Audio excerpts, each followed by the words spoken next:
Gubernur DKI Jakarta Anies Baswedan mengenang proses transformasi kawasan berorientasi transit TOD, Duku Atas di Jalan Jenderal Sudirman, Jakarta, yang dianggapnya sempat menuai kontroversi.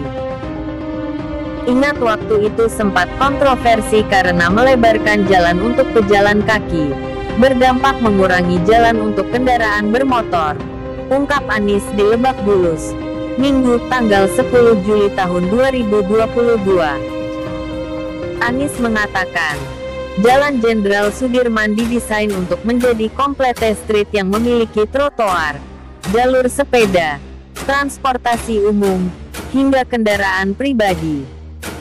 Harapannya, lanjut Anies, setelah kawasan ditransformasi, ada perubahan gaya hidup masyarakat di kawasan tersebut. Sehingga tempat ini yang dulunya orang keluar masuk Sudirman menggunakan kendaraan pribadi, bahkan pindah antar gedung pun kendaraannya pribadi. Sekarang mereka bisa jalan kaki dan masyarakat luar kawasan Sudirman itu bisa jalan-jalan ke sana, kata Anies. Anies pun menegaskan bahwa Jalan Sudirman merupakan milik seluruh masyarakat Indonesia dan setiap orang berhak berada di kawasan tersebut. Ketika muncul fenomena masyarakat berkumpul dari banyak tempat, jangan pernah anggap ada hak atas gaya, ada kepemilikan atas gaya, ungkap Anies. Jangan menganggap bahwa yang berhak di Jalan Sudirman itu hanya yang gayanya ABC, yang di luar gaya itu enggak boleh. Enggak, ini adalah milik Indonesia, siapa saja dengan kebi. Sementara itu, akhir-akhir ini, kawasan terowongan Kendala Duku Atas diramaikan oleh para remaja yang disebut berasal dari Citayam, dengan pakaian kekinian, nyentrik, dan berwarna monokrom.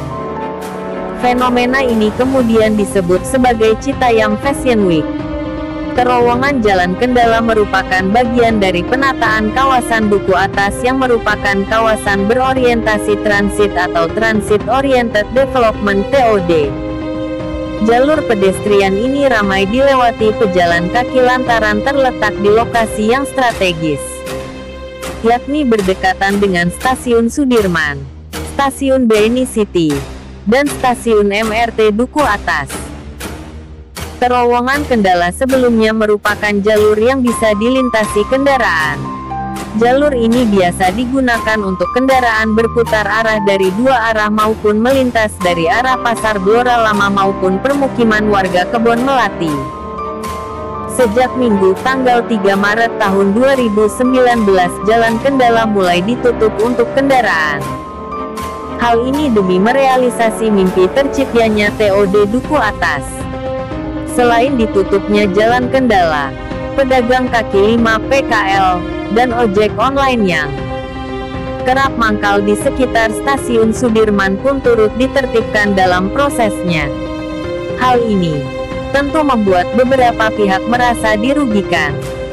Dikutip dari Kompas.com, Jumat tanggal 22 Maret tahun 2019, salah satu pengguna ojek online, Lesti 28, saat itu berpendapat bahwa tak semua orang mau berjalan kaki meski trotoarnya sudah bagus. Ia pun mempertanyakan teman-teman difabel yang mungkin akan sulit berjalan ke lokasi lebih jauh dari Stasiun Sudirman untuk menjangkau ojol. Lesti juga meminta agar pemerintah mempertimbangkan untuk membuat shelter di Sudirman Tamrin, terutama yang dekat dengan stasiun dan perkantoran. Harusnya dibuat shelter dekat tempat-tempat sibuk biar ojol nggak parkir sembarangan di bahu jalan dan juga memudahkan pelanggan. Menurut saya begitu, kata Lesti saat itu.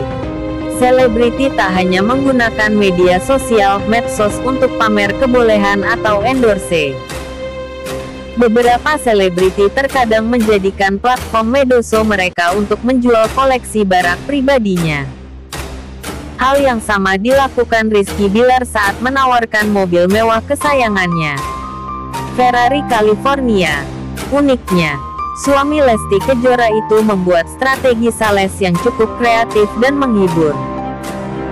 Rizky mempromosikan mobil mewahnya yang hendak dijualnya itu dengan keterangan yang cukup lengkap. Diketahui ayah satu anak itu memberi nama mobil kesayangannya dengan panggilan Minato. Ayah satu anak ini juga menjelaskan kondisi mobilnya tersebut. Ia meminta bagi siapa saja yang berminat untuk segera menghubunginya. Tak butuh lama unggahan pria asal Medan ini langsung mendapatkan respon dari warganet. Ada yang memberikan respon serius, tak sedikit pula yang bercanda.